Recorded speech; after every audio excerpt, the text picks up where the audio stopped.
This week's episode of Inside Outside Innovation is sponsored by Glider. Glider is software that helps your product team put discovery at the center of your road mapping process, helping you remove risk and drive value. Check it out at Glider, glidr.io/IO podcast. Inside Outside Innovation is the podcast that brings you the best and the brightest in the world of startups and innovation. I'm your host, Brian Ardinger, founder of InsideOutside.io, a provider of research, events, and consulting services that help innovators and entrepreneurs build better products, launch new ideas, and compete in a world of change and disruption. Each week, we'll give you a front row seat to the latest thinking, tools, tactics, and trends in collaborative innovation. Let's get started. Welcome to another episode of Inside Outside Innovation. I'm your host, Brian Ardinger, and with me today, Jeremy Lockhorn with SapientRazorfish's out of the Seattle office. Jeremy and I go back a long time, back in our days of digital signage and all this crazy stuff that's going on. And Jeremy's been in this space for a long time looking at innovation trends, and so happy to have Jeremy on the show today. Welcome. Thanks, Brian. I'm excited to be here. Thanks for having me. You had a chance to come out here for the Inside Outside Innovation Summit almost a month now. And I wanted to kind of share with the audience who didn't have a chance to get to the summit some of the things that you shared that day and talking about this idea of this fourth industrial revolution. So with that, before we dig into the topic, why don't you give the audience a little bit of overview of your background and how you got involved in innovation and some of these new technology trends? Yeah, absolutely. So I've been at SapientRazorfish for just over 20 years, and I've served a variety of roles for the last, call it 10 years. The focus has very much been on innovation and helping the company and our clients to understand kind of what's coming around the bend. And specifically, I'm currently wearing three hats. First one is looking after our mobile practice with kind of a focus on application strategy, design, and development. Second hat is being a bit of a scout, again, helping to figure out what's coming around the bend and educate and evangelize. And then the third is a general innovation consultant for a lot of our clients who are going through their own, digital transformation. And, what's interesting to me about all of that is, the mobile role has given me, a lot of deep insight into what's happening in that space. And it clearly has been probably the most disruptive technology over the last 10 years, maybe even bigger than that. And it's kind of at the core of so much of everything, and it tends to be at the core of a lot of these transformation initiatives as well. Well, it's definitely launched industry after industry, and there's brand new industries that weren't around 10 years ago because of the iPhone and counterparts around that. The fact that you can carry around a supercomputer in your pocket has a tendency to change things. We're recording this on the 11th anniversary of That's right. The launch of the original iPhone, yeah. Yeah, my daughter was born 11 years ago, actually 2 weeks ago. So she just celebrated her 11th birthday. And I remember this was the first time I actually got to go out of the house was to go stand in an Apple store and buy the first iPhone. So she's literally the iPhone generation. So a lot has happened over the last 10 years. What are some of the kind of key things that you didn't expect to happen early on, or some of the things that kind of opened your eyes to what's coming next around the bend? It's been crazy to watch everything change, right, in the last 10 years. I remember thinking back to when Steve Jobs made the introduction of the iPhone. They scheduled it during CES that year, so it was in January of 2007. And it was at, Apple's own event, Macworld. I think it was in California, San Jose. So I was at CES that year, and CES is always a chaotic event. The buzz tends to shift very quickly at the event. There typically will be one product or one product category that sort of rises above the rest of the noise. And we always talk about that as like this device or this thing won CES that year. And that year it was the iPhone, even though they weren't even there. You would walk around and everybody was talking about the announcement that Apple just made. And so clearly a breakthrough technology to get that much attention at a trade show that's all about gadgetry and technologies without even having a presence there. But, even then, I don't feel like we even had a sense of how big it was going to be and how disruptive it was going to be. And every time you think that it peaked and we're getting a handle on it, something else, breakthrough happens, and it just takes things in a totally different direction. The technology has evolved in that. Again, it's hard to believe it was only 10 years ago. A lot of times, it's almost become so seamless part of everybody's lives.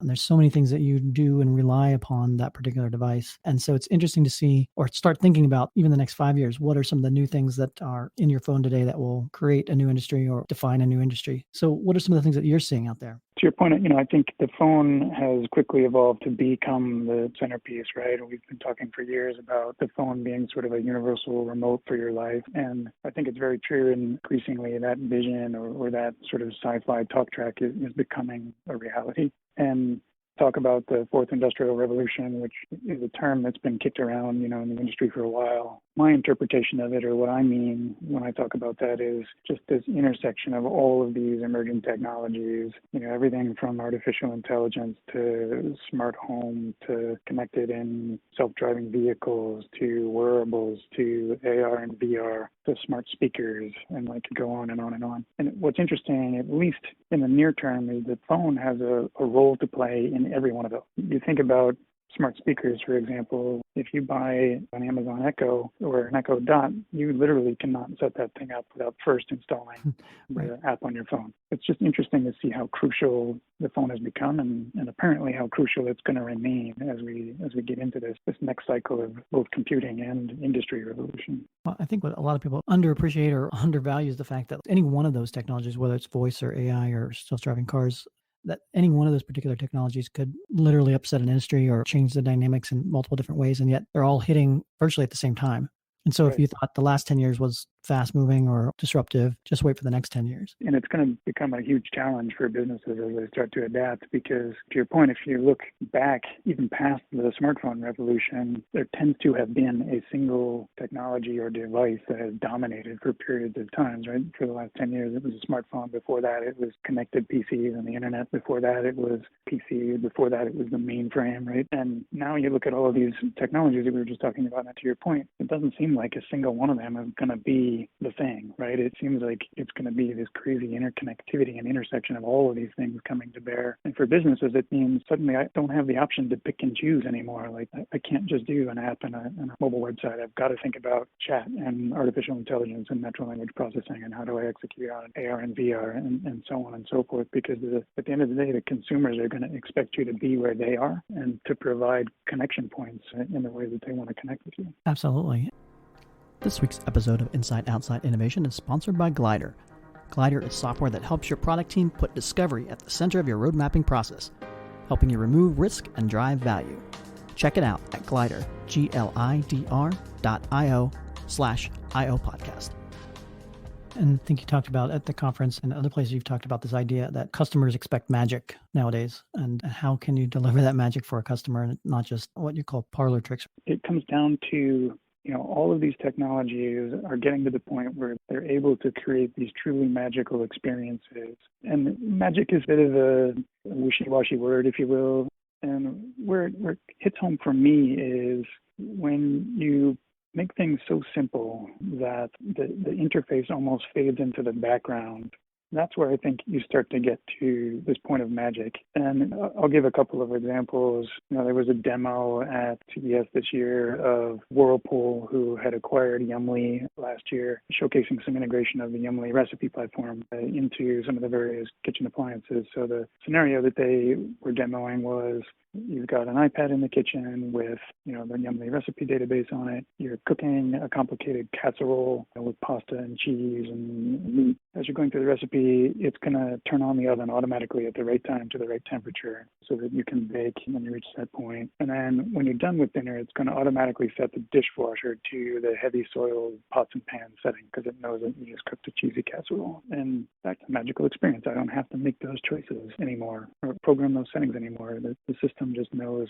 Second example, again, from a trade show at Mobile World Congress last year, Hertz had a demo where the phone was your key to get into the car to start the vehicle, but also it would immediately personalize all of the settings in the vehicle based on your profile that you had established in your Hertz profile. So set the seats to the right place, sync your entertainment and your calendar so that the nav system in the car knows where you're going and can automatically pull up directions to your hotel or to your next meeting or wherever it may be, and then ultimately to allow you to pay for things like gas and parking without having to get out and swipe a credit card.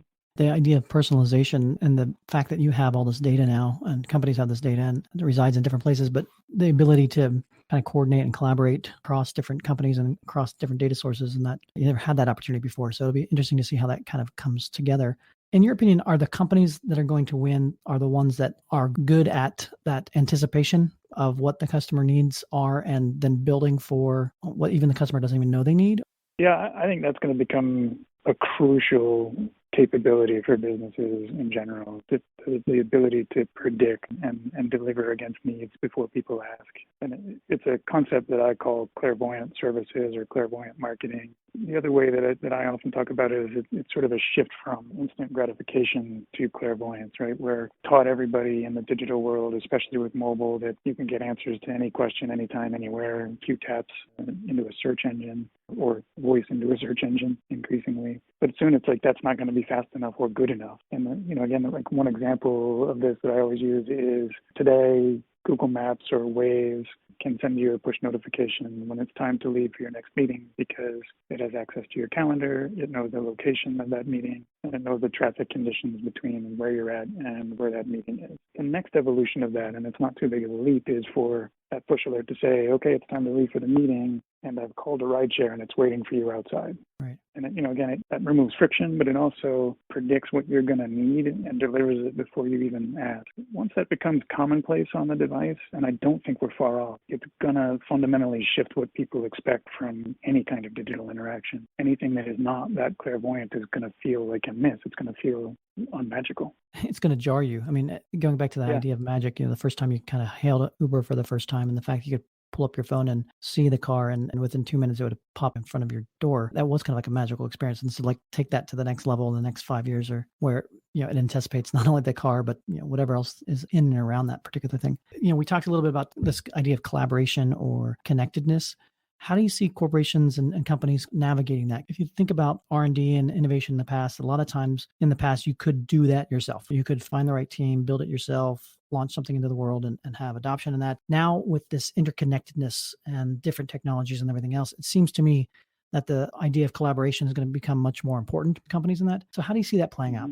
Yeah, it's a great question, and I think you're spot on. Things are moving so quickly, and technology is disrupting so many different things that it's hard for especially large established organizations to keep up with that pace of change. And so I think collaboration is crucial, and you're seeing increasing efforts to bring in outside thinking and to sort of create new kinds of partnerships to enable companies to adapt to that pace of change and to drive innovation. So I think that collaboration is going to be a crucial piece of the ecosystem.